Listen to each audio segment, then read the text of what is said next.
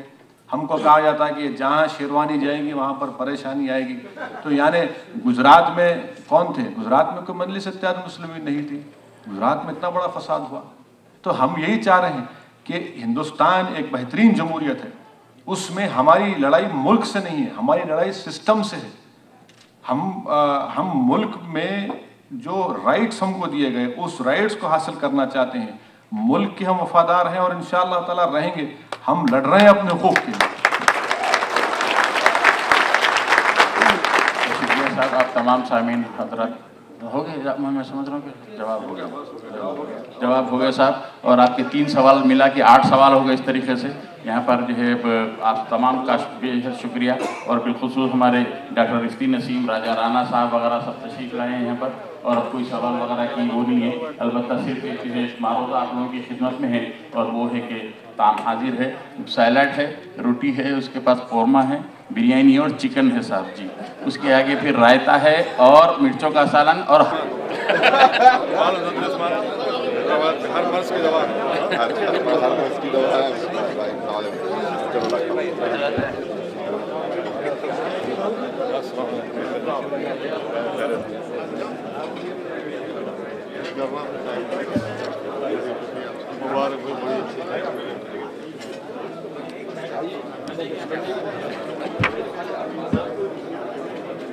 لگا ٹھیک ہے.